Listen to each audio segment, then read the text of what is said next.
Discipulado e crescimento da igreja, parte 4, né? Vamos trabalhar um pouquinho aí juntos, né? Vamos aprender juntos e crescer para a glória de Deus, ok? Efésios capítulo 3, versículo 17 e 18 diz assim: o propósito é compreender junto com todos os santos, né? A ideia não é que nenhum santo fique de fora disso, qual que é a largura, qual que é o comprimento, a altura, a profundidade, conhecer o amor de Cristo que excede toda sabedoria, compreensão, entendimento, para que sejais então tomados de toda a plenitude de Deus, né? O Senhor não tem uma plenitudezinha para nós, o Senhor tem uma plenitudezona, uma grande plenitude para nós, né? E a ideia é que os santos, não alguns santos, mas todos os santos possam compreender qual é a largura, comprimento, altura, profundidade, conhecer o amor de Jesus que excede toda compreensão e ser tomado de toda a plenitude de Cristo.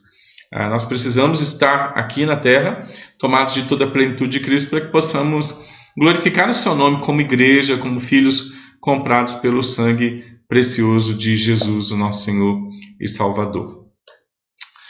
O conceito de discipulado existe desde o início de tudo, lá na criação, lá no Éden. Aí o autor de Eclesiastes ele afirma algo que é bem interessante. Ele diz assim: Deus fez o homem reto, mas ele se meteu em muitas astúcias, né? Deus criou o homem com retidão, mas o homem conseguiu se envolver em astúcias.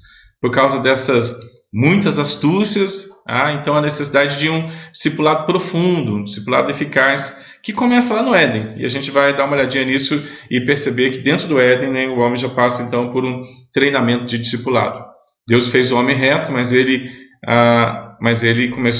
entrou em muitas astúcias. Deus fez o homem reto, Deus é o Criador de todas as coisas. Em Gênesis capítulo 1, 2 e 3 temos o Senhor perfeito, temos também o Éden, o ambiente perfeito, temos a comunhão com o Senhor também, uma comunhão perfeita, e o homem agora para aproveitar o perfeito do Senhor. Mas os nossos representantes iniciais não aproveitaram o perfeito do Senhor. Eles desprezaram o que era perfeito e eles buscaram algo mais. Ousaram pensar que haveria algo que fosse além desta perfeição. Eles trabalharam mais com rebeldia do que com a necessidade de conhecer mais de Deus, né? Então, lá no ambiente perfeito, né, de comunhão perfeita, o homem ele não quer viver o perfeito de Deus. Ele não aproveita o perfeito do Senhor. Então, ele entra agora nas muitas astúcias, né? Essa ambição de Adão e Eva foi passada para toda a humanidade. E assim, todos nós hoje, em algumas situações, somos tentados a pensar que exista algo melhor fora da presença de Deus, que exista algo que seja bom. Fato que comprova isso é a nossa dificuldade em nos submetermos aos decretos, nos submetermos à soberania do Senhor, tanto nos grandes acontecimentos quanto nas coisas que são menores, né? Os microeventos, os macroeventos do Senhor. A gente foi criado para a maturidade, para crescer, sermos maduros, para melhorar todos os dias. Mas isso não acontece independente do Senhor. Isso não acontece dentro dos nossos próprios esforços, né? Adão e Eva, assim como nós, optaram por fazer do jeito deles, de amadurecer do jeito deles, por tentar crescer e ser alguém do jeito deles, tendo como base eles mesmos e as suas vontades, né? Eles não gostaram do jeito do Senhor e assumiram um outro jeito, e aí viveram as astúcias, né? A palavra astúcia vem do latim astute, né? Qualidade de alguém que é astuto, claro, esperto, sagaz, inteligente, independente, sábio, de faculdade adquirida em enganar, em mentir, né? Mas a gente pergunta, onde que o homem encontrou astúcia dentro do jardim do Éden, né? Onde estava essa bendita astúcia, né? A astúcia, a gente vai perceber que ela está há muito tempo afirmando veementemente que o nosso jeito de fazer as coisas é tão bom ou melhor que o jeito do Senhor, do jeito que o Senhor planejou fazer as coisas. Nós somos teimosos, nós somos rebeldes mesmo lá dentro do Éden. A gente vai para o Éden, né, vamos para o Éden e tentar entender, né, e compreender e trazer algumas respostas. Olha lá, Gênesis capítulo 3. Diz assim: a serpente, mais sagaz que todos os animais selváticos que o Senhor Deus tinha feito, disse para a mulher: é assim que Deus disse, não comereis de toda a árvore do jardim? Respondeu-lhe a mulher: do fruto das árvores do jardim podemos comer, mas do fruto da árvore que está no meio do jardim, disse Deus, dele não comereis, nem tocareis nele, para que não morrais. Então a serpente disse à mulher: olha, pode ficar tranquila que você não vai morrer, porque Deus sabe que no dia em que dele comerdes, se vos abrirão os olhos, e como Deus, sereis então conhecedores do bem e sereis conhecedores do mal. Vendo a mulher que a árvore era boa para se comer, agradável aos olhos, árvore desejável para dar entendimento, tomou-lhe do fruto, comeu e deu também ao marido, e ele também comeu. Abriram-se então os olhos de ambos e, percebendo que estavam nus, cozeram folhas de figueira e fizeram cintas para si. Aí a gente sabe que eles vão ser expulsos do Éden, né? Mas lá no versículo 21, antes de expulsar, diz o versículo 21, fez o Senhor Deus vestimenta de peles para Adão e sua mulher e os vestiu, né? Dentro da sabedoria do pecado, dentro da sabedoria de terem sido alcançados agora pelo que eles pensam de independência espiritual para maturidade espiritual, o que eles conseguiram fazer no versículo 7 do capítulo 3 foi cozer folhas de figueira e cintas para si. Aí Deus olha e fala assim, nada bom isso, né? Isso não é bom. Aí o Senhor fez vestimento de peles para Adão e mulher e os vestiu, né? A gente sabe que a pele, ela sai de um animal, então Deus matou o primeiro animalzinho, né? E eles queriam viver de folhas cozidas, né? Folhas cozidas, costuradas, né? Preparadas, né? Com cintos, né? Mas o Senhor tinha couro para eles, né? O Senhor tinha algo melhor. Sempre é assim, né?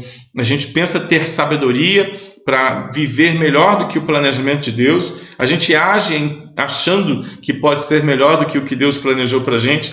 A gente ora até contra Deus, né? Achando que a gente pode fazer melhor do que o Senhor planejou para a gente. E às vezes a gente só adora se a gente entender que Deus está fazendo o que a gente acha que é o melhor para a gente, né? A gente faz folha de figueira para nos proteger e Deus mata o seu filho para nos proteger, né?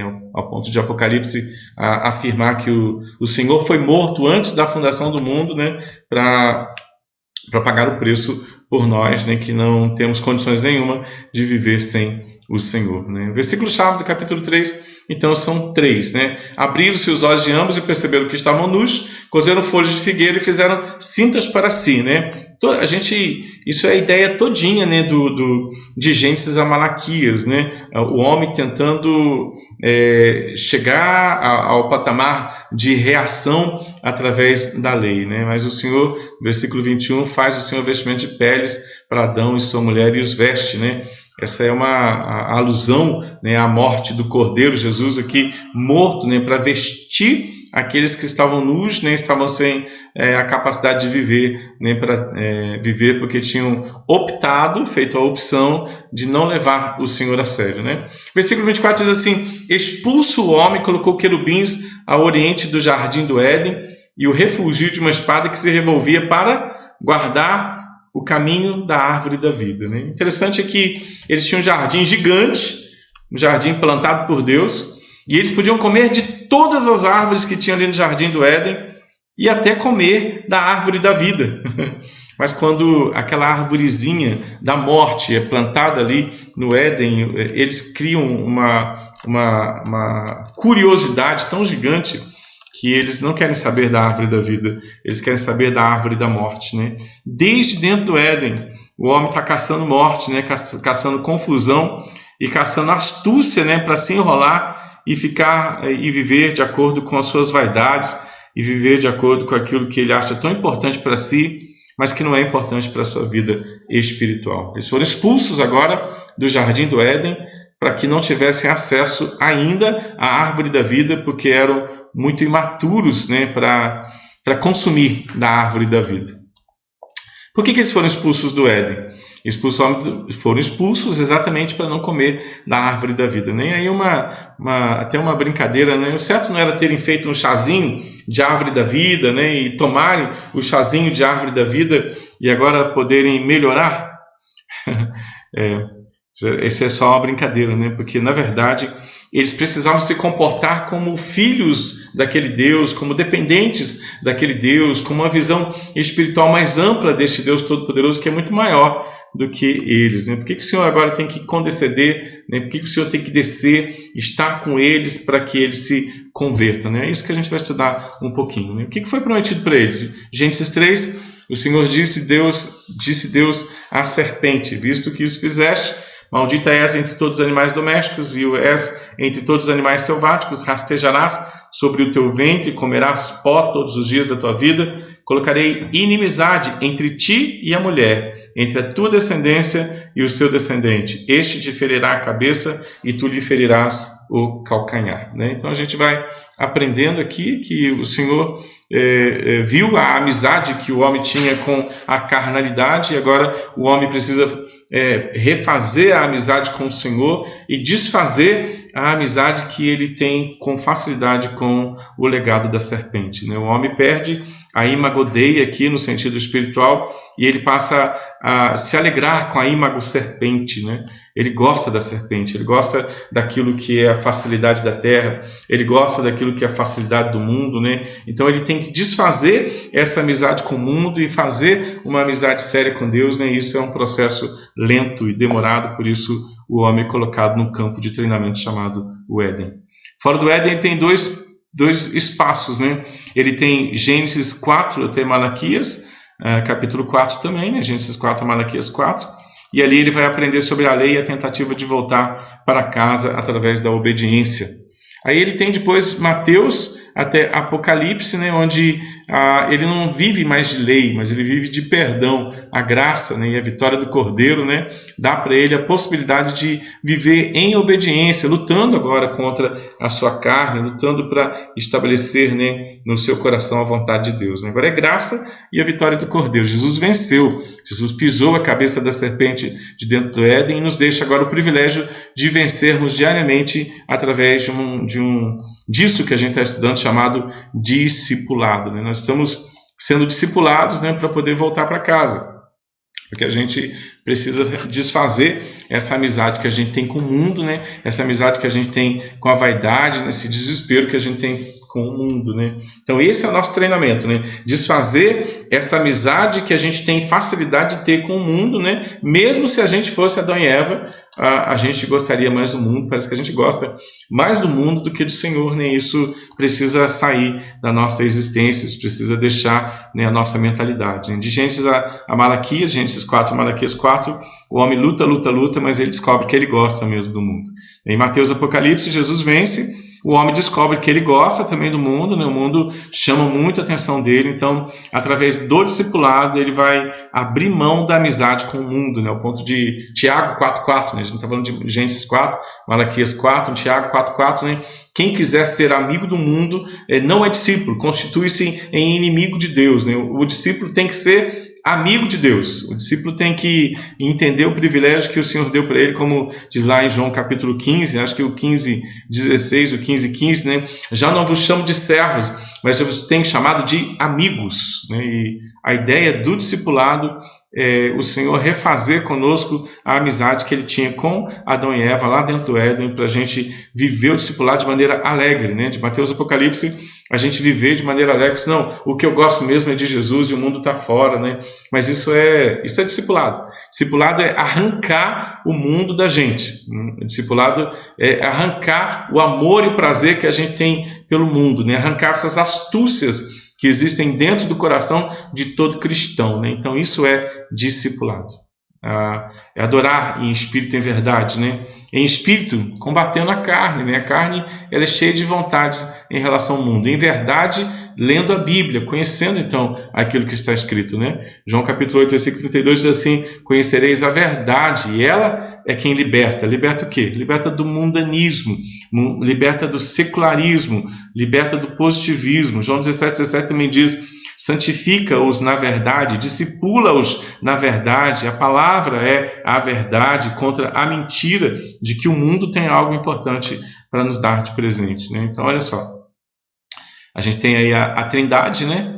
A gente tem a Trindade, tem o Pai, tem o Filho, tem o Espírito Santo, né? Aí a gente vê o Pai lá na região celestial, né? O grande amigo verdadeiro que a gente tem, acessando o nosso coração através do Filho, né? Ele traz a realidade espiritual através de Jesus para a gente, e o Espírito Santo aí aplicando essas verdades, aplicando e explicando as verdades espirituais para a gente através de Jesus, né? O Pai é o Filho é o Pai, e eu agora contemplo isso, observo isso, motivado e explicado, né? E treinado pelo Espírito Santo. Esse é o discipulado, né? O Pai me amou de tal maneira que se tornou o Filho agora me ensina como ser filho, como ser o novo Adão, né? Jesus é o novo Adão. O Espírito Santo nos faz olhar para Jesus com admiração, com contemplação, e entender que agora o que Jesus trouxe para nós é espiritualizar a nossa vida, para que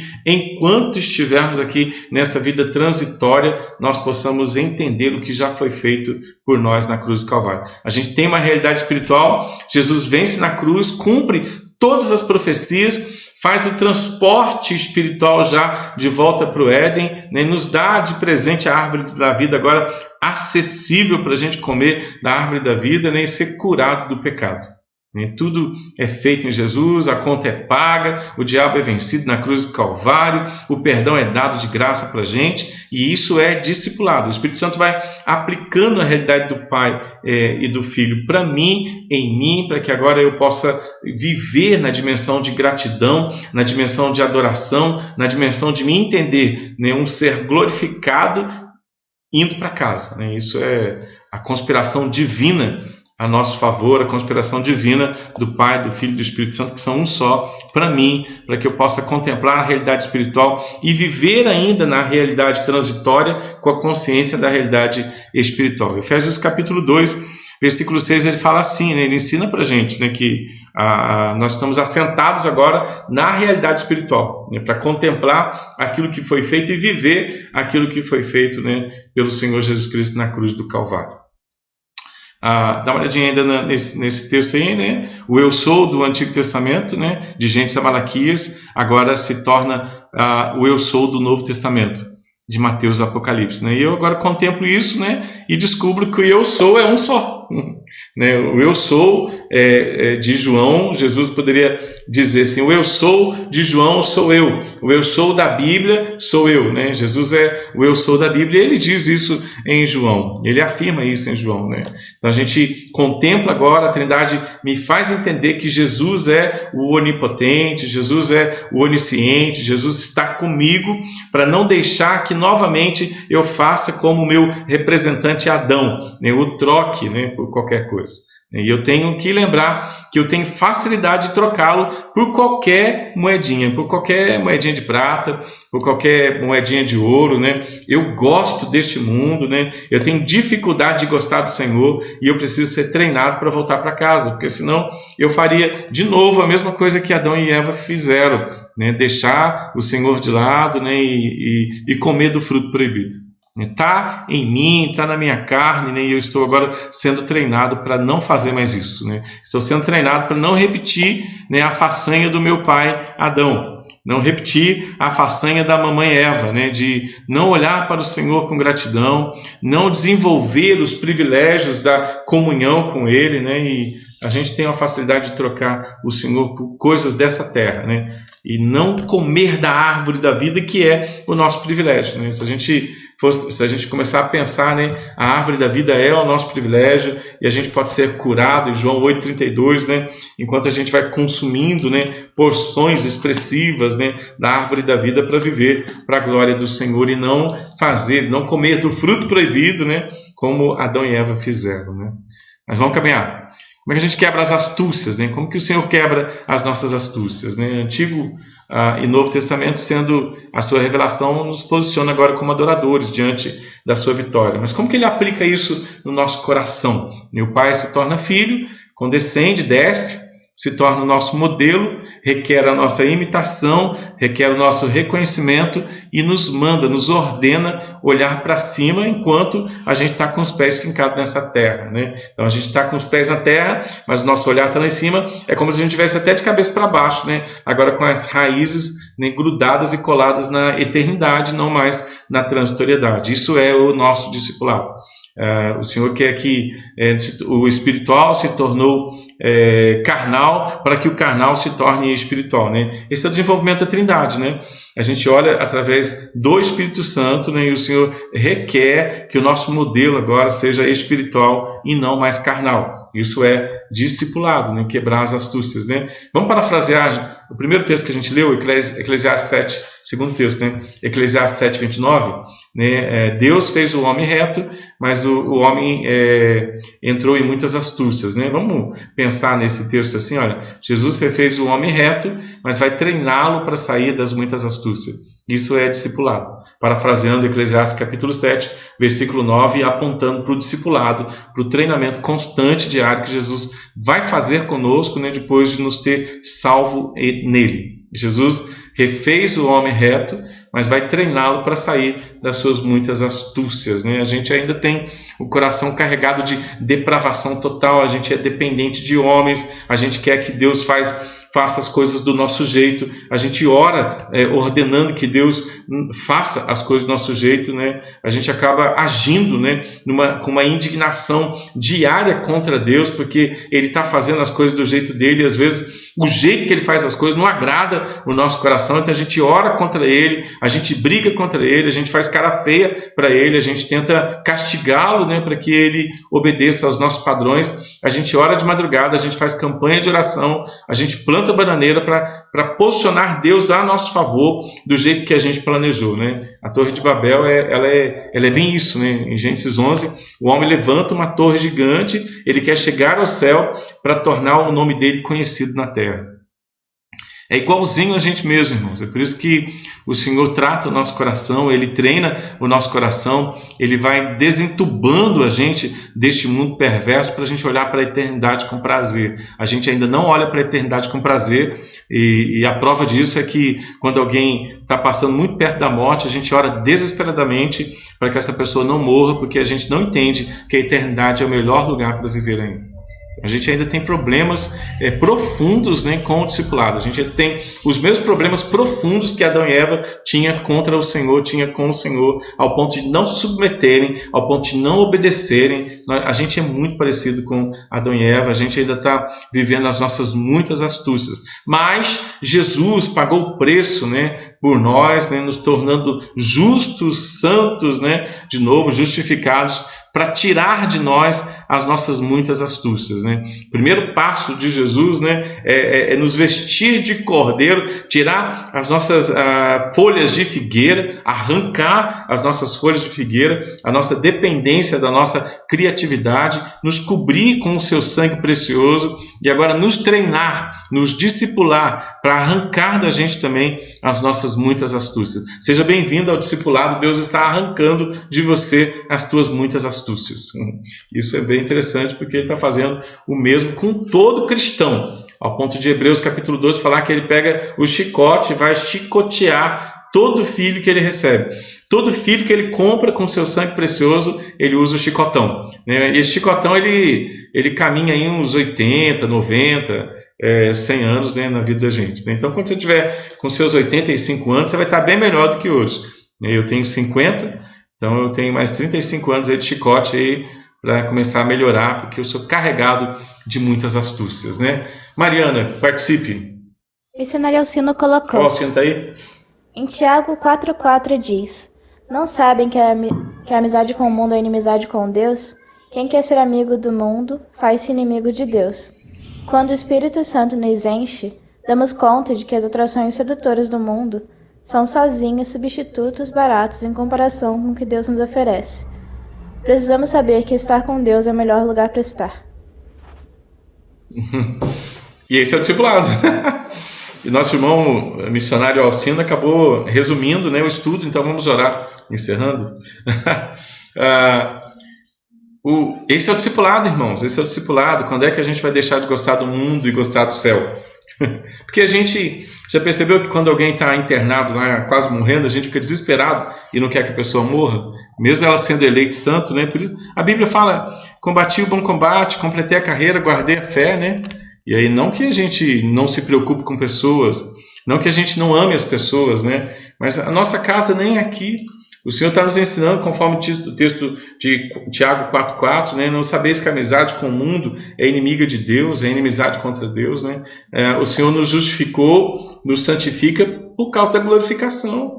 A gente, entre a justificação e a glorificação, os dois momentos mais importantes da vida do cristão, justificação e glorificação, tem a santificação, que é o intervalo, que é viver na gratidão pelo que foi feito e a gratidão por onde a gente está indo. Então, a gente está aprendendo, eu estou aprendendo, você está aprendendo, a gente está em discipulado do Senhor Jesus Cristo, Ele está treinando a gente, né? Ele refaz a gente na retidão, mas vai treinar a gente para que a gente abandone as muitas astúcias, né? O texto que a gente leu de João 17, né, diz: santifica-os na verdade, tua palavra é a verdade, né? A gente tem uma casa para morar e nós não estamos em casa ainda, né? E embora às vezes a gente acredite estar em casa, né? A gente foi expulso de casa por causa do excesso de astúcia, né? Então a gente não pode se acostumar com o nosso exílio, nosso ambiente de treinamento. A gente está voltando para casa, então nossa casa verdadeira é melhor que isso aqui, né? O resumo de Alcino aí é isso, né? Deus abençoe o Alcino aí, que a gente possa sempre olhar para a eternidade como nossa casa e usar a transitoriedade como ambiente, né? De não gostar da transitoriedade, não gostar do mundo, não gostar das coisas do mundo, não ser amante das coisas do mundo, mas viver no mundo com o coração no céu, né? Esse treinamento para tirar a astúcia, entender que o melhor da vida é o Senhor, se chama discipulado. Por isso temos afirmado que o discipulado consiste em compreender com todos os santos, não são alguns santos, qual é a largura, qual é o comprimento, qual é a altura e também profundidade, como que é o amor de Cristo, que excede todo entendimento. Como é que a gente vai ser tomado de toda a plenitude de Deus, né? Efésios capítulo 3, versículo 17 e 18. Né? Esse é o discipulado. Aqui, o que o Senhor fez, né? Quem Ele é, quem nós somos e o que a gente tem condições de fazer contra o Senhor. Nós somos depravados demais da conta, né?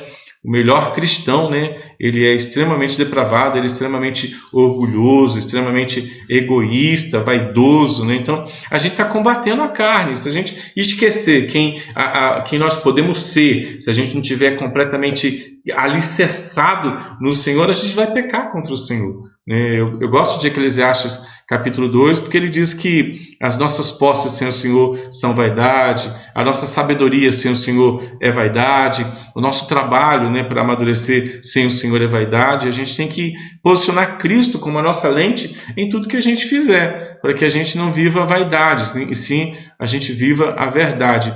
Então, é um processo, né? A santificação, a conscientização é um processo. Mas a primeira conscientização que eu preciso ter muito bem firmado no meu coração é a justificação, aquilo que já foi feito na cruz do Calvário, né? Os meus pecados foram perdoados, as minhas culpas foram tiradas, Satanás foi vencido ali na cruz do Calvário, os demônios foram vencidos ali na cruz do Calvário, né? Mas ainda sobra uma luta que Adão e Eva fracassaram, a luta contra a carne, a luta contra a vaidade, contra as muitas astúcias que eu tenho e que eu preciso combater e vencer. Eu ainda tenho as muitas astúcias, né? E o Senhor agora está me treinando para eu ser pleno, né? Para eu ter consciência daquilo que foi feito, entender a largura, o comprimento, a altura, a profundidade, eu conhecer o amor maravilhoso de Jesus, que vai acima de qualquer compreensão normal de amor. Como é que Deus, sendo Deus, né, Ele se torna homem, vem me amar para me discipular e me treinar para levar para casa? Olha o resumo.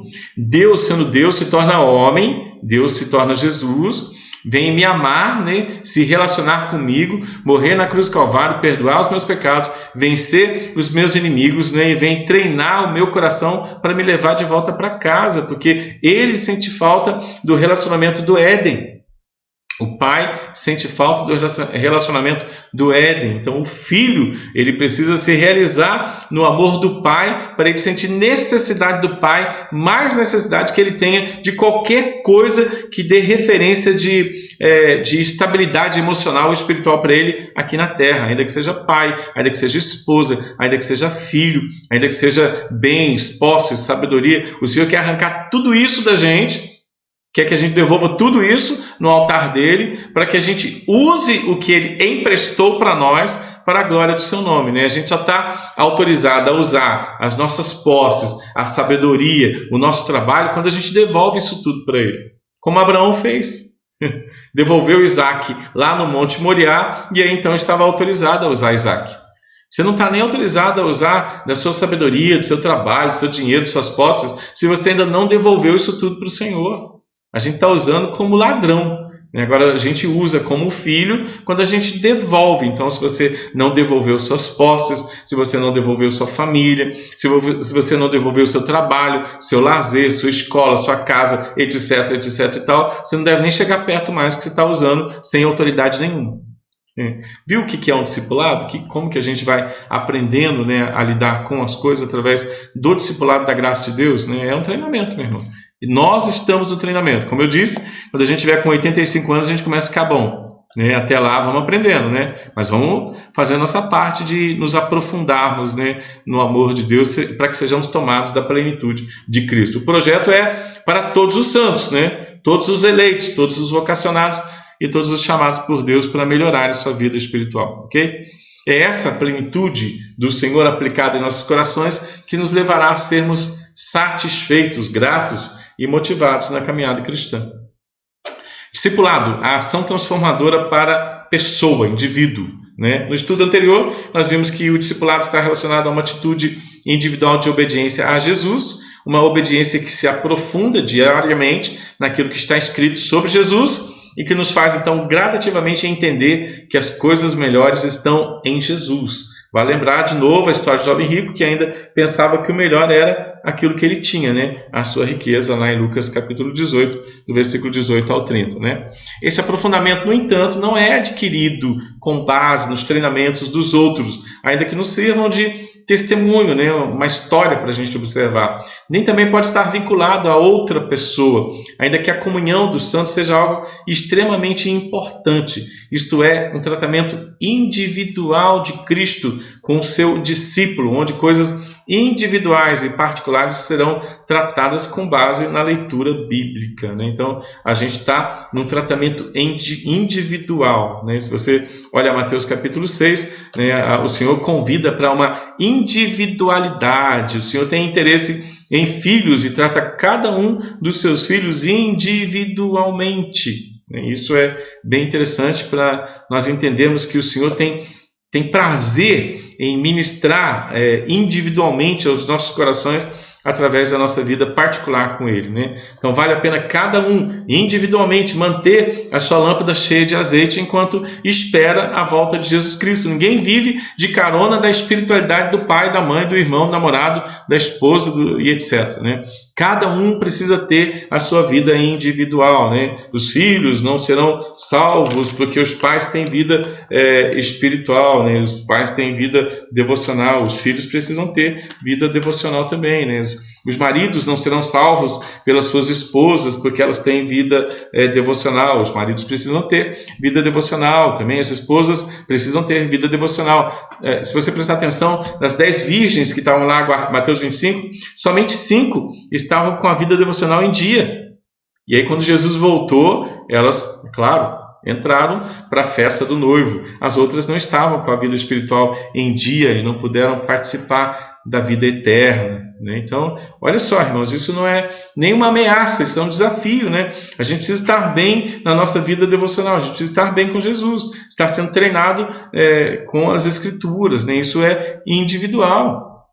É interessante a gente lembrar do nosso privilégio da comunhão, lembrar que lá no Éden, o Senhor Jesus passava todo final de tarde para bater um papo com Adão e Eva. E teve um dia que eles não queriam um bate-papo com Jesus, porque eles entenderam que eles podiam ser maduros sem Jesus. Não tem maturidade sem Jesus. Não existe vida espiritual e vida cristã sem Cristo diariamente. A gente precisa de Jesus, a gente precisa compreender as dimensões do amor dele, compreender a largura, o comprimento, né? A profundidade, a dimensão do amor de Cristo, e a gente precisa ser tomado de plenitude. Ser tomado de plenitude é entender aquilo que foi feito, é entender que a gente está indo para casa, é entender a amizade de Jesus para conosco, tá bom? Por esse motivo, o autor da Carta aos Hebreus afirma, porque a palavra de Deus é viva, é eficaz, é mais cortante do que qualquer espada de 2 gumes, ela penetra até o ponto de dividir a alma em espírito, juntas e medulas, e ela é apta para discernir os pensamentos e propósitos do coração. A gente precisa de palavra de Deus diariamente, porque diariamente a gente precisa treinar o nosso discipulado, vivenciar o nosso discipulado nos lares, vivenciar o nosso discipulado no trabalho, né? A gente está sem escola por enquanto, mas vivenciar o nosso discipulado na escola, no dia a dia, a maneira como nós falamos, a maneira como nós sentimos, a maneira como nós pensamos, a maneira como nós nos vestimos, a maneira como nós postamos, né? Ela tem relação profunda da gente estar vivendo para a glória de Deus de maneira discernida pela a palavra de Deus, né? A gente precisa ser direcionado, guiado pela palavra escrita de Deus, né? Então somente pela palavra escrita do Senhor. Não há criatura que não seja manifesta sua presença, pelo contrário, todas as coisas estão descobertas e patentes aos olhos daquele a quem temos de prestar contas, né? Então, como é que ele fala conosco? Como é que ele treina o coração da gente? Através da leitura da Bíblia, irmãos, através da leitura da Bíblia. A gente precisa ler a Bíblia e passar o mínimo tempo possível longe de não lermos as Escrituras, porque ela é terapia contra a solidão, contra a raiva, contra para melhorar o casamento, contra pessoas que têm vícios, né? Ela ajuda contra a estagnação espiritual, ela é perfeita, né? Para nos afastar da pornografia, nos capacita por evangelismo pessoal e nos ensina a vivermos o discipulado, ok? O Senhor irá tratar cada um dos seus discípulos individualmente usando sua palavra, o qual vai penetrar nos nossos corações, então vai promover o crescimento que for necessário. Não existe mensagem que não seja para um cristão individualmente. A facilidade com que olhamos para as fraquezas e limitações dos outros no sentido de apontar seus erros nos faz pensar que o estudo de hoje, ou o sermão de domingo, né, a gente pensando, né, foi para fulano de tal, para determinado membro da igreja. No entanto, o caminho do discipulado nos ensina que toda a palavra do Senhor é útil para mim, para o meu ensino, para a minha repreensão, para a minha correção, para a minha educação na justiça, a fim de que eu, né, o homem do Senhor, seja então perfeito e perfeitamente habilitado para toda boa obra, né? É interessante a gente olhar assim, né? A gente não faz aquele negócio assim, fulano que deveria estar ouvindo essa palavra, ciclano que precisava estar ouvindo essa palavra. Não, eu preciso dessa palavra, né? Então eu preciso. Então quando eu vou ler a Bíblia, eu estou lendo a carta amorosa de um Deus que se preocupa com a minha maturidade espiritual, que se preocupa com o meu crescimento espiritual, né? Então eu preciso ler a Bíblia, né? Ler a Bíblia e falar assim, Deus, fala comigo, né? Trata o meu coração, né, na leitura devocional que eu vou fazer agora, né? Porque toda a Escritura é útil para o meu ensino, é útil para me repreender, é útil para me educar, a fim de que eu seja perfeitamente habilitado para todo o projeto que Deus preparou para mim de antemão lá na eternidade, né? Como é que eu vou ser útil na minha família? Como é que eu vou ser útil no meu trabalho, na minha escola, na minha vizinhança? Como é que eu vou ser útil, né? Adorador, né? Onde o Senhor tem me plantado, né? Através de vida com Deus, através de vida devocional, através de joelho prostrado diante do Senhor, né? O verdadeiro evangelismo, ele acontece primeiro na vida do evangelizador, quando ele tem comunhão com o Senhor, né? Senão ele não acontece, senão ele é um fracassado, né? Eu vivo em astúcias e preciso ser treinado a sair e abandonar as minhas astúcias. Quando a gente entende esse treinamento, a gente se torna pronto para ajudar e não para massacrar ninguém. Nesse sentido, o discipulado individual, particular, ele ganha abrangência na comunhão dos santos, né? Aí sim eu entro na comunhão dos santos para me tornar útil, né? Quem ama Jesus ama ler a Bíblia, quem ama Jesus ama a igreja, quem ama a igreja tem seus dons e ministérios ali e tem comunhão com os santos, né? E vai também cuidar dos outros, né? Se você ama Jesus, você é leitor de Bíblia, Se você ama Jesus, você ama a leitura de Bíblia, você ama a igreja, deve estar morrendo de saudade da igreja, né, para desenvolver seus trabalhos dentro da igreja, adorar o Senhor em espírito e verdade, adorar o Senhor também dentro da igreja, né? Desenvolver seu ministério junto com os seus irmãos na fé, né? Cuidar de irmãos da fé e proclamar o evangelho, né? Mas isso acontece com quem ama Jesus, né? Então a gente está dentro do treinamento individual, né? Estou abandonando as minhas astúcias no Senhor, estou amadurecendo, crescendo para eu desenvolver meu ministério no meio de pessoas, né? Não há como desenvolver ministério no meio de pessoas se você não está, né, com o Senhor individualmente. E se o Senhor não está com você individualmente, então vai ser bem fracassado todas as outras coisas. Quem ama Jesus, irmãos, lê a Bíblia. Você vai dizer, eu amo Jesus, mas eu não leio a Bíblia, eu oro. Você é um mentirosinho. Mas pode mudar, pode mudar. Quem ama Jesus tem que ler a Bíblia, irmãos. Quem ama Jesus tem vida devocional, porque ele tem necessidade de ouvir Jesus falando com ele. Ele tem necessidade de conhecer mais, de entender, de compreender mais, porque as Escrituras é útil para o treinamento dele, é útil para a maturidade dele, né? Então ele vai ler a Bíblia. Então, ama Jesus? Amo. Está lendo a Bíblia? Estou. Então você ama mesmo. Está lendo quantos capítulos? Estou lendo 2 capítulos, 3 capítulos. Eu vou desafiar você, no mínimo, ler 3 capítulos por dia, né?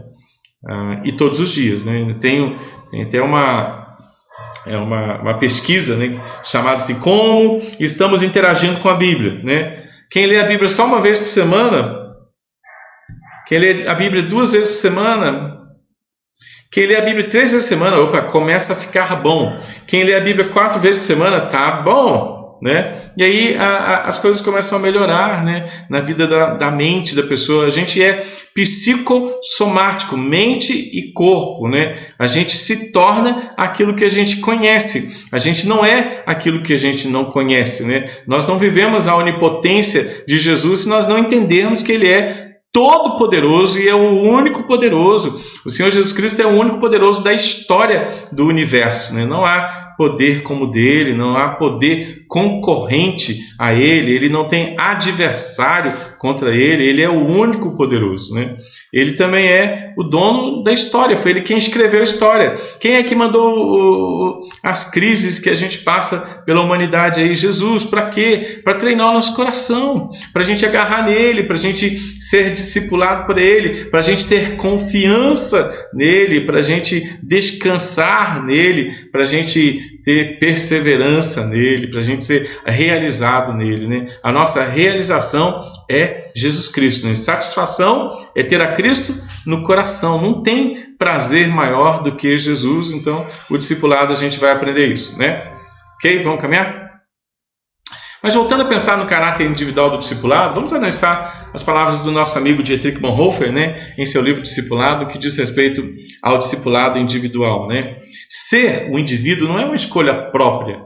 Foi Cristo que faz daquele que foi chamado um indivíduo, né? Cada qual é chamado individualmente, é chamado sozinho, e sozinho deve seguir esse caminho. Com medo da solidão, o ser humano procura proteção junto de pessoas, junto de coisas que o rodeiam, né? De repente, dá-se conta de suas responsabilidades e apega-se a elas, procura tornar a sua decisão, tentando esconder-se em suas obrigações, porque não quer se confrontar sozinho com Jesus. Ele não quer ter de decidir olhando fixamente para ele. Mas nesse momento não tem pai, não tem mãe, não tem esposa, não tem filhos, não tem povo, não tem história. Ninguém, nem história, pode ocultar aquele que foi chamado. Cristo quer que ele esteja individual, que não veja ninguém exceto Jesus, né? E é por isso que é interessante a gente pensar no discipulado individual. A gente tem texto bíblico para a gente meditar nesse sentido, nem que Jesus chama a gente e fala assim, olha, não quero Isaac, não quero esposa, não quero trabalho, não quero posses, não quero dinheiro, não quero nada. Ou é nós dois. É nós dois, né? Então você devolva tudo ao Senhor, depois a gente vê se a gente empresta alguma coisa para você usar, né? Mas eu quero você, né? Quem quiser vir após mim, a si mesmo se negue, tome sua cruz e siga-me, né? Mariana. Cosma colocou, porque a nossa luta não é contra o sangue e a carne, e sim contra os principados e potestades, contra os dominadores deste mundo tenebroso, contra as forças espirituais do mal nas regiões celestes. Texto de Efésios capítulo 6, né? Esse texto dá um nó interessante, né? Porque a nossa briga, né, é contra a ignorância espiritual, e o contexto de Efésios estava falando da ignorância espiritual de Diana dos Efésios, né? A Mulher Maravilha dos tempos antigos, né? Onde as pessoas pregavam, né, uma paz, uma espiritualidade que estava relacionada a Diana. E a igreja de Éfeso estava lutando contra isso espiritualmente, né? Então, contra os falsos pregadores, né? Contra aqueles que querem produzir uma espiritualidade no reino celestial sem ter Jesus como base, como estrutura para isso, né? Esse texto ele tem contexto, né? E vale sempre a gente entender que eles precisavam se revestir de toda a armadura, né? A armadura do discipulado, né? Estava aqui, ó. Convicção da salvação, né? Evangelho da paz, né? Escudo da fé, com o qual a gente apaga todos os dardos inflamados do maligno, né? E o maligno, nesse contexto, eram os pregadores de Diana, né? Eram os defensores de Diana, e a fé era a consciência naquilo que tinha sido feito por Jesus Cristo na cruz do Calvário, né? Mas esse aí é um texto bom para a gente estudar bastante ele, né? Trabalhar todo o contexto de Efésios capítulo 6, que explica essa situação, né? A nossa briga, desde que Jesus venceu Satanás na cruz do Calvário, é contra os falsos pregadores, né? Os adversários da verdade que pregam a vaidade, ou que pregam alguma coisa muito parecida, né, com aquilo que foi pregado lá no Éden, né? Muito parecido com a verdade, mas não é a verdade. O texto de Lucas 14 mostra Jesus chamando seus discípulos para deixarem aquilo que estavam acostumados e que construía a base para suas vidas, né? Grandes multidões, Lucas 14, grandes multidões o acompanhavam, e ele, voltando-se, lhes disse, olha o desafio de Jesus, né? Quer vir após mim? Se alguém quer, venha a mim, e não aborrece seu pai, não aborrece sua mãe, sua esposa, seus filhos, irmãos e irmãs, não aborrece a própria vida, não pode ser meu discípulo. Qualquer que não tomar a sua cruz e vier após mim, não pode ser meu discípulo, né? O que a gente tem que abandonar para ser discípulo de Jesus? Jesus diz assim, olha, você precisa abandonar seu pai, cara. Você precisa abandonar sua mãe, sua mulher, seus filhos, irmãos, irmãs. Precisa abandonar até a si mesmo. Senão você não pode ser meu discípulo. Qualquer que não assumir a cruz, né, ministério, né, morrer, né, e vir após mim, não pode ser meu discípulo. O Senhor está chamando a gente para uma morte espiritual, uma morte carnal, né, e para viver uma vida espiritual. E Ele requer tudo da gente. O seu pai não pode ser mais importante que Jesus. Você precisa consagrar seu pai para você ter pai de novo. A sua mãe não pode ser mais importante que Jesus, né? Ninguém pode ser mais importante que Jesus. Sua esposa não pode ser mais importante que Jesus. Seus filhos não podem ser mais importantes que Jesus. Seus irmãos não podem ser mais importantes que Jesus. Suas irmãs não podem ser mais importantes que Jesus. E nem a sua própria vida não pode ser mais importante que Jesus. E se você não tiver ministério, você não entende nada de ser discípulo de Jesus. Jesus está ordenando para que possamos viver para a glória dele. Então, acabou a gente, né?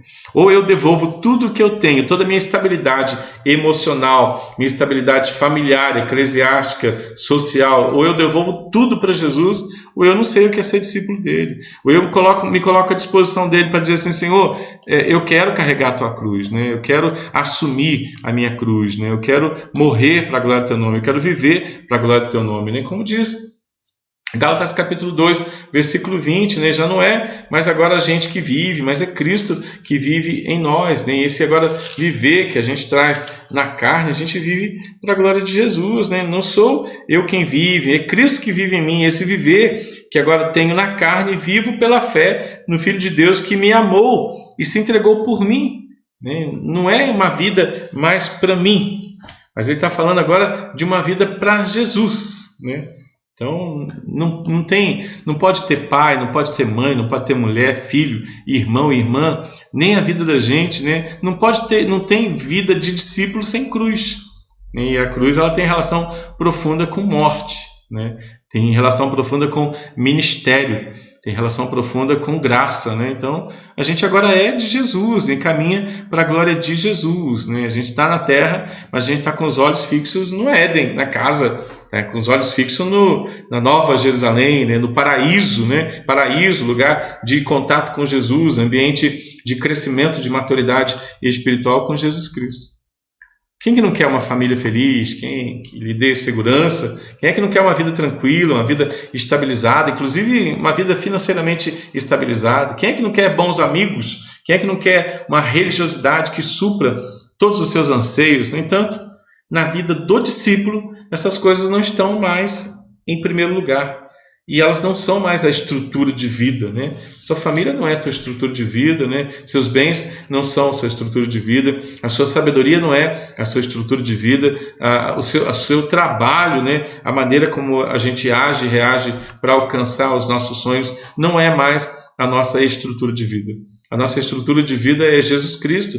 A nossa estrutura de vida é a justificação. A nossa estrutura de vida é o treinamento diário que Jesus faz conosco através da leitura, da vida de adoração em espírito e em verdade. Diariamente a gente está adorando em espírito, combatendo a nossa carne, que é o nosso vilão aí, o nosso grande adversário, né? O nosso Satanás, o nosso diabolos, né? Que quer lançar os projetos de Deus fora da nossa mente para nos escravizar novamente aos padrões letais de uma vida sem Deus, né?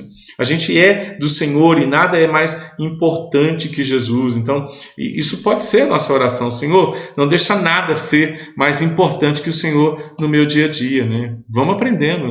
Todos iremos aprender a viver para a glória de Deus nesse sentido. Jesus ensina a deixar tudo, todas as coisas, no sentido delas não serem mais o foco, não serem um alvo, não serem um fim em si mesmas, né? Ao ponto de, se elas faltarem, não nos levarem a uma crise, né? É um rompimento com os padrões mundanos de vida plena, para que a vida seja preenchida com um padrão celeste de plenitude e satisfação, né? O Senhor está esvaziando o nosso coração, né, de ter foco nessas coisas que são algumas até autênticas, né? Família é autêntica, pai e mãe é autêntico, né? Tem coisas que é extremamente autêntico, interessante, pleno e satisfatório, né? Mas Jesus não quer mais que o discípulo, né, se prenda nessas satisfações mundanas. Uau! Está pegando pesado no discipulado, não está? Mas se a gente devolver para ele, a gente pode usar. A gente só não pode usar se a gente não devolveu ainda, né? Então devolve a sua família, corre. Ainda hoje, devolve tudo que você tem para Jesus, né? Fala, Senhor, estou devolvendo para usar com maturidade, né? Porque a gente vai ver Abraão devolvendo Isaac e depois usando Isaac, né? Tendo o dinamismo de ver Isaac crescendo, Isaac glorificando o nome de Deus. Isaac tinha uma vida interessante diante de Deus, né? Quando a Rebeca estava vindo para encontrar com Isaac, ele estava lá meditando, né? Meditando no Senhor, pensando no Senhor. Daí ela olha de longe, né? Ele olha de longe, os dois. Isaac estava meditando enquanto a esposinha dele chegava, né? Quer encontrar uma boa esposa, né? Vai meditar, vai viver com Deus, né? Vai aprender, né, que seu pai já consagrou você na presença dele, né? Jesus manda seus discípulos amarem menos, né? Aborrecerem as demais coisas e amarem menos as demais pessoas, né? Porque essas demais coisas não podem se tornar obstáculos, empecilhos para o nosso crescimento, para a nossa vida cristã. A segurança e proteção familiar não podem nos esconder dos treinamentos e do crescimento necessário próprios ao discípulo, né? O discípulo está em treinamento, né? A família não tem autoridade para proteger o discípulo do treinamento. Às vezes a gente vê cristãos em treinamento, né? E às vezes eles falam para a gente assim: pastor, me ajuda a sair aqui do treinamento. Eu não tenho como tirar você do seu treinamento, né? Eu tenho a obrigação de dizer para você: Jesus está te treinando, mas eu não posso te tirar do treinamento, né? Pastor, me ajuda a sair do treinamento. Assim, do treinamento, eu não tenho autoridade para te tirar do treinamento, né? Eu tenho autoridade, tenho a responsabilidade de afirmar para você e te ensinar que Jesus está te treinando e Ele não te deixa sozinho no treinamento, porque Ele trata todo cristão salvo pela graça individualmente. Ele é quem treina individualmente todo filho que Ele recebe. Ele, Jesus, é quem treina, né, a gente, né, com o treinamento espiritual, né? Ele é muito bom nisso. E eu gosto muito. Ao ponto dele afirmar, né? Vou treinar. Então, se você é salvo pela graça, tem uma coisa que a gente tem certeza, né? treinamento virão, né? O vale da sombra da morte aí vem para todo cristão, né? Mas, porém, todavia, a gente sabe que Jesus está juntinho conosco no vale da sombra da morte, né? Ainda que eu ande pelo vale da sombra da morte, né? Jesus está lá comigo. Então, pode ficar tranquilo que todo mundo vai passar pelo treinamento aí, né? E Jesus vai junto, né? Tá bom? Ok. Portanto, uma família discipuladora, assim como uma igreja discipuladora, saberá observar o treinamento e também incentivar o crescimento ao invés de tentar proteger, mimar o discípulo e manter preso às coisas deste mundo, né?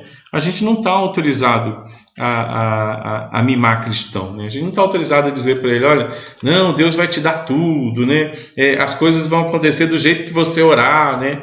Você vai clamar e as coisas vão acontecer do jeito que você clamar, né? As coisas vão mudar dentro do teu planejamento individual. Não, o Senhor tem o planejamento dele, né? E as coisas vão acontecer dentro do planejamento dele, né? O Senhor é o discipulador, é o treinador, é aquele que nos conduz, né, a um treinamento espiritual interessante, mas ele nos dá os recursos, né, desse treinamento em termos de dizer que o verdadeiro adorador, né, ele adora em espírito e em verdade, né? Ele tem que ter a Bíblia. Ele tem que combater os seus pecados, ele tem que conhecer a sua carnalidade, né? Então ele precisa estar preso à palavra, estar preso ao treinador, né? Para que ele não seja confundido, né? Com os engodos, os muitos engodos que este mundo oferece, né? E que são uma grande mentira, tá bom? Vamos caminhar. Jesus manda seus discípulos avaliarem as suas vidas como um construtor de uma torre, como um rei que sai para a guerra, né? Lucas 14. Pois qual de vós, pretendendo construir uma torre, não se assenta primeiro para calcular a despesa, verificar se tem os meios para concluir, para não suceder que, tendo lançado os alicerces e não a podendo acabar, todos os que a virem zombem dele, dizendo, este homem começou a construir e não pôde acabar. Qual é o rei que, indo para combater outro rei, não se assenta primeiro para calcular se com 10.000 homens poderá enfrentar o que vem contra ele com 20.000. Caso contrário, estando o outro ainda longe, envia-lhe uma embaixada pedindo, então, condições de paz, né? Então, a gente está vivendo aí no treinamento do Senhor, a gente está avaliando nos treinamentos, a gente está entrando com os recursos da graça, né? Para cumprir com os propósitos de Deus, né? E viver aquilo que Ele mesmo já planejou para a gente em termos de vitória. Bom, o que é mais seguro? Fazer de qualquer jeito? Deixar como está? Ou renunciar tudo e submeter tudo à perfeição de Deus? Jesus ensina que qualquer coisa sem Ele já está sujeito, então, ao fracasso espiritual, né? Não é seguro a gente olhar as coisas e fazer do nosso jeito, né? A gente precisa se submeter, né, ao perfeito Deus, né? Dentro do Éden, o planejamento de Adão e Eva, eles creram que o planejamento deles, né? A Eva creu que o planejamento dela era melhor que o planejamento de Deus, né? Isso não é segurança, né? A gente precisa renunciar ao que somos, os nossos desejos, a nossa carnalidade, submeter àquele que planejou de maneira perfeita todas as coisas. O Senhor, Ele não deixou, Ele não formou a terra e deixou ela solta, não. Ele planejou tudo que acontece, Ele é aquele que faz tudo acontecer do jeito que Ele planejou, né? Ele está presente com os seus santos, né? Para guardar a mente, né? E guardar a confiança dos seus santos totalmente nele, né?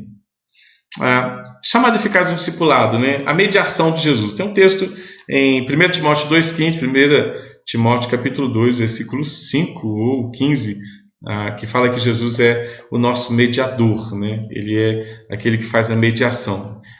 Em Filipenses capítulo 1, versículo 6, ele ensina assim, olha, estou plenamente certo de que aquele que começou a boa obra em vós vai completar até chegar o dia de Cristo Jesus, até chegar o final de todas as coisas, né?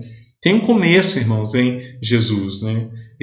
O próprio Jesus, ele se encarregará de completar aquilo que ele já iniciou na nossa vida, né? Esse discipulado. O discipulado evidencia o chamado do Senhor para uma nova vida. Ele mostra que o Senhor rompeu o nosso vínculo com este mundo, né? Agora ele está formando na gente, reafirmando, refazendo na gente, né, a imagem e semelhança de Deus, né? A gente tinha a imago Dei na construção de todas as coisas, fomos manchados pela imago serpente, né? Mas agora nós recebemos a imago Christus, né? E isso traz para a gente, né, a consciência de um ministério, de um treinamento, de um discipulado constante para a gente abandonar os vínculos que a gente tinha com esse mundo perverso. O discipulado está ligado ao chamado, então, eficiente e eficaz do Senhor para a vida com Ele.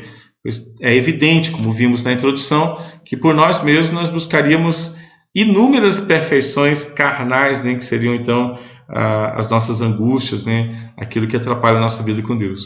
Jesus chama para a salvação, e esse chamado leva ao discipulado. No discipulado, nós aprendemos com Jesus a deixar coisas por causa do chamado, né? A gente vai ter coragem de deixar coisas que atrapalhavam a nossa fé, e a gente agora vai ter coragem, né, de agarrar coisas que ampliam, né, que dão maturidade para a nossa fé espiritual.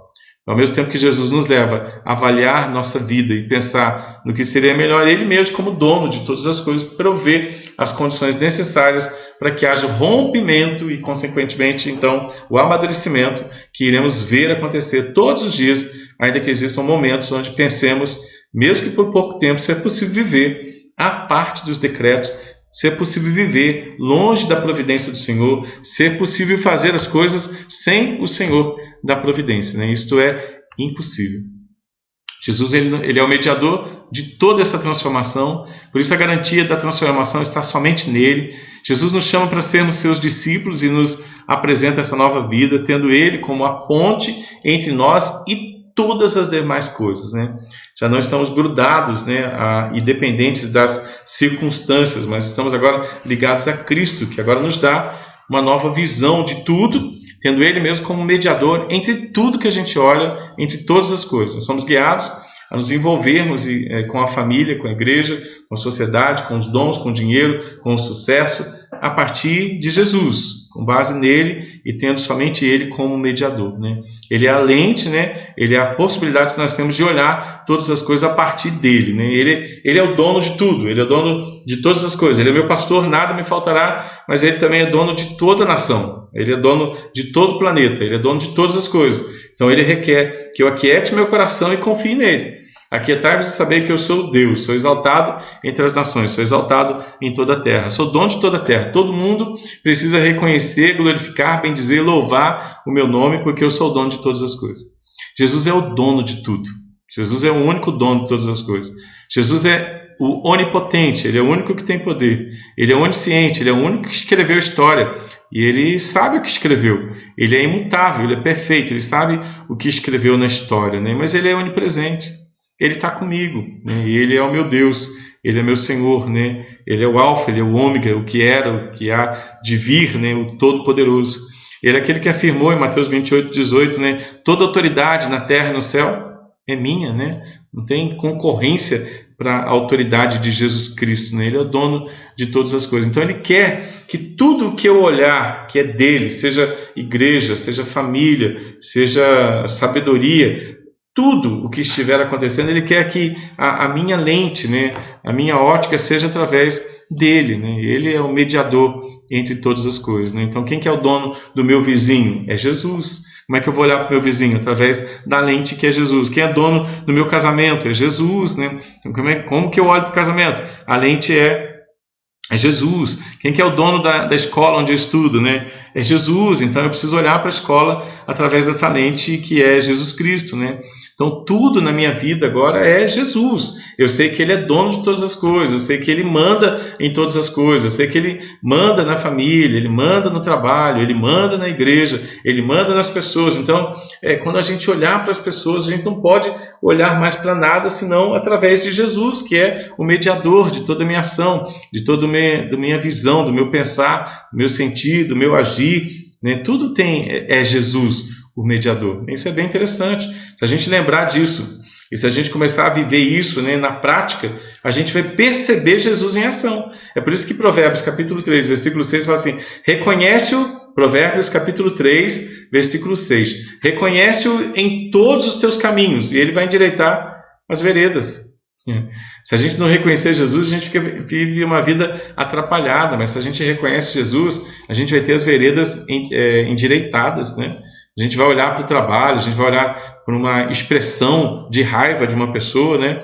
A gente vai olhar para uma atitude estranha, para um vizinho que comete alguma coisa que não agrada o nosso coração, alguém no trabalho que faz alguma coisa que não agrada o nosso coração, alguém no trânsito, e a gente vai, opa, é Jesus querendo me discipular em alguma área da minha vida, talvez a paciência, talvez o amor cristão, porque a gente ama Jesus, aí a gente ama ler a Bíblia, aí a gente tem amor pela igreja para desenvolver nossos ministérios, a gente passa a ter amor pelos irmãos, e amar o irmão é amar para que o irmão entenda o discipulado, tudo que a gente está ouvindo aqui hoje, né?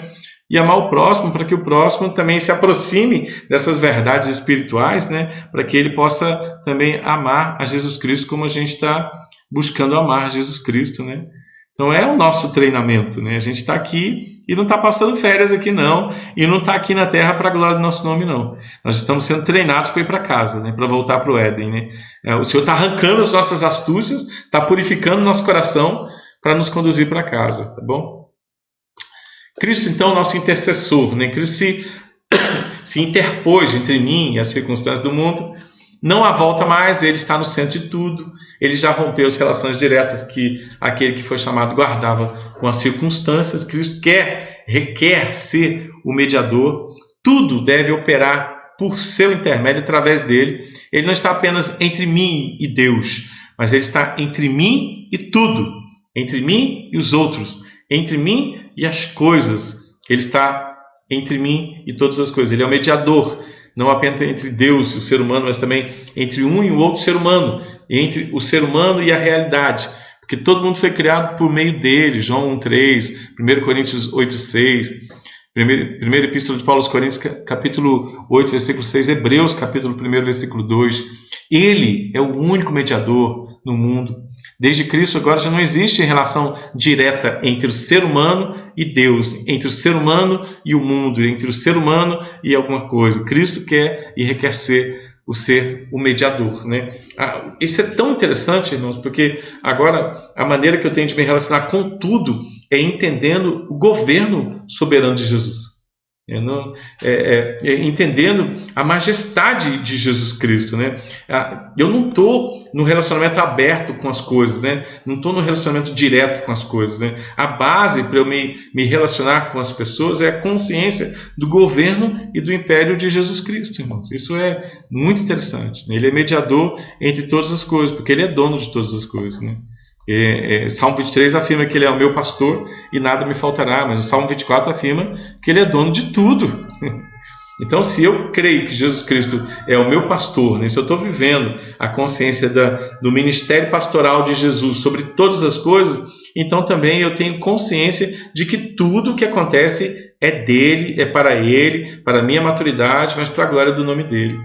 Consegue entender? A gente consegue entender a dimensão gigante disso tudo? Às vezes a gente fala assim, mas as coisas estão acontecendo abertas. Nunca. As coisas perderam o controle. Nunca. Jesus não perde controle, meu irmão. Você crê num Jesus que não perde controle? Você crê no Jesus que domina, onipotente, onisciente e onipresente conosco, né, sobre todas as coisas? Jesus, ele não manda recado. Jesus, ele é o Senhor sozinho, Senhor poderoso, onipotente, Deus gracioso, que impera de maneira perfeita todas as coisas. Isso é ser mediador entre todas as coisas, é mediador de tudo, né? Mariana. Micael colocou: Asaf, no Salmo 73, quase se perdeu ao focar demais naquilo que era transitório e ao observar a prosperidade passageira dos ímpios. Mas quando olhou as coisas da perspectiva correta, ele percebeu que Deus era o seu maior bem, e que mais importante para ele era estar junto a Deus, e que não valeria ganhar o mundo inteiro e perder a alma. É isso aí. Não tem nada solto. Quando Asaf observa, né, os ímpios, né, tão poderosos, engordando, né, tão cheios de dinheiro, e às vezes a gente vê cristãos correndo atrás daquilo que nunca fez o rico feliz. Se o rico fosse feliz, ele não estava fazendo tanta besteira por aí, né? Na verdade, a felicidade, irmãos, ela não está em ter as coisas, né? A felicidade é ser filho de Deus. Então, se o filho de Deus tiver muita coisa ou pouca coisa, a base dele não é aquilo que ele tem. A base dele é Jesus ter pago o preço na cruz do Calvário, né? O rompimento com o mundo revela que cremos, né, e dependemos de somente um mediador. Não precisamos das angústias deste mundo. Nós temos Jesus, irmãos. A gente não precisa do amor, da alegria, da paz, do ânimo tão ineficazes deste mundo. Nós temos Jesus. Não precisamos viver as ansiedades deste século, né? O desespero, a hipocrisia, né, deste século. Nós temos Jesus. E isso, conforme disse nosso irmão Micael, tem que nos satisfazer, né? Relacionar-se no mundo e com o mundo longe de Jesus, sua mediação, é ilusão, é cansaço. Correr atrás do vento, na linguagem de Eclesiastes. Tudo se torna vão e sem sentido se não estiver fundamentado no Senhor Jesus Cristo. Até as melhores das intenções sem Jesus investidas humanas para sentir-se realizado. Jesus nos chama, rompe os nossos laços com o mundo e passa a nos ensinar sobre ele, e assim nos conduz ao discipulado. Mas somos devolvidos ao mundo, não mais como parte do mundo, mas como agentes, embaixadores, representantes, discipuladores dele. O que fazemos aqui com as pessoas que nos cercam, com as coisas que possuímos, precisam ser fruto de uma vida de intimidade com o Senhor. Qual é o segredo para uma família feliz? Como ter contentamento em várias áreas da vida? Como dar valor ao que fazemos? Qual é o segredo para o crescimento saudável das crianças e dos adolescentes? Como é que os jovens poderão manter-se puros em suas vidas? Que leva um idoso a ter prazer e alegria em plena velhice? É a mediação de Jesus em tudo, irmãos. Jesus, agora o discípulo olha tudo, ele tem uma lente para olhar, né? O discípulo não olha para o mundo sem Jesus, não olha para a família sem Jesus, não olha para o trabalho, para a igreja, não olha para a sua vocação sem Jesus, ele não olha para os mendigos da rua sem Jesus, ele não olha para as adversidades, ele não olha para a pandemia, ele não olha para as crises, para o trânsito, ele não olha para nada sem Jesus. É a base dele enxergar todas as coisas de Jesus, irmão. Discípulo, ele não consegue enxergar primeiro a crise, ele olha através de Cristo. Ele não consegue enxergar a pandemia, ele vê Cristo. Ele não consegue enxergar problemas, dificuldades, doenças, ele consegue enxergar Cristo. Está entendendo onde Jesus quer levar a gente? Ele quer arrancar as astúcias do nosso olhar para a gente voltar a olhar para Ele. E não dá para olhar as coisas mais, como discípulo, não dá para olhar as coisas mais sem Jesus. Não dá para olhar as coisas sem o onipotente, sem o onisciente, sem o onipresente. Não dá para a gente caçar e mendigar amor, mendigar alegria, mendigar paz e mendigar ânimo. Não podemos mais fazer isso. A gente não pode fazer isso mais com o sacrifício de Jesus. A gente não pode ofender o sacrifício de Jesus com desespero, com estresses, angústias e duvidar da vitória dele, vitória plena, absoluta, né? Onde ele paga o preço de maneira perfeita e absoluta. Não é um anjinho da guarda pagando o preço, não é um serzinho bonzinho pagando o preço, é o Pai, é o Senhor, é o Todo-Poderoso, e ele desceu, ele pessoalmente condescendeu. Que mistério maravilhoso! Olha a largura, o comprimento, né, a dimensão deste amor profundo pela sua vida, irmãos. O amor completo, né? Amor 0 quilômetro pela sua vida, individual pela sua vida. Jesus te olha individualmente, te trata particularmente, né? Não te trata igual todo mundo, não. Ele pega você, põe no colo e diz: nosso treinamento vai ser assim, assim e assado. E ele treina. E você está sendo treinado de maneira individual. Não se compare, né? Para não sair frustrado, né? E criar um padrão do treinamento de Jesus pela sua vida, né? Ele está te tratando individualmente. Ele te chamou individualmente, está te treinando de maneira individual, o seu treinador individual, ok? Jesus nos ensina a olhar para o mundo, para a nossa própria história, para o nosso contexto, não mais como dependentes deles e das circunstâncias para sermos alguém. Já somos amados em Cristo Jesus, e o discipulado nos revela o que podemos fazer neste mundo que mostre Jesus, que mostre a nossa nova realidade. Marcos 10, 28 e 31, mesmo relato do abandono de coisas por causa de Jesus. A gente vê Pedro fazendo uma pergunta que muitos de nós gostaríamos de fazer. Pedro começou a dizer-lhe: eis que nós deixamos tudo e te seguimos. Tornou Jesus: em verdade vos digo que ninguém há que tenha deixado casa, irmão, irmãs, mãe, pai, filhos, campos, por amor de mim, por amor do Evangelho, que não receba já no presente século 100 vezes mais casa, irmão, irmãs, mães, filhos, campos, com perseguições. E no mundo por vir a vida eterna. Porém, muitos primeiros serão últimos e os últimos serão primeiros, né? Aí Pedro faz uma perguntinha: Senhor, A gente abandonou tudo por causa do Senhor, né? Deixou pai, deixou mãe, deixou tudo. Aí Jesus diz, relaxa, porque eu vou te dar 100 vezes, ainda aqui, né? De gente, mas eu vou te dar com os juros. Os juros são perseguições. Mas você tem a vida eterna como garantia, né? Olha só o que Jesus promete para você nessa terra, quando você deixa tudo por Ele, né? Muita luta, mas o presente maior dele é vida eterna. Tá vendo, irmãos? E a gente quer ficar na perseguição, a gente quer ficar aqui, irmãos. O aqui é treinamento, né? De perseguição, de lutas espirituais, né? Contra a carne, mas o verdadeiro presente é a vida eterna. Jesus vai te dar um monte de irmão, um monte de gente interessante, abençoadora, né? Mas o presente para nós não é aqui. Aqui tem perseguição, aqui tem luta, tem treinamento. O presente bom é a vida eterna. Muitos primeiros serão últimos, os últimos serão primeiros, né? Uns serão levados daqui a pouco, né? Amanhã alguns serão levados, outros serão levados na semana que vem, daqui um mês, daqui um ano, sei lá quando, né? Mas a gente tem irmãos em Cristo Jesus valiosos, né? Que agora são nossos irmãos, que também entraram no treinamento, né? De vida espiritual, no discipulado, né? Aqui é luta mesmo, é treinamento, né? Mas a gente tem casa verdadeira, vida eterna, né? E essa é a promessa de Jesus. 9 horas é hora de a gente parar, né? Então o treinamento continua. A semana que vem a gente continua esse assunto gostoso, né? De discipulado, né? De treinamento de Jesus, onde ele quebra as nossas muitas astúcias, vai treinando a gente para arrancar as nossas astúcias, porque está nos conduzindo para casa, né?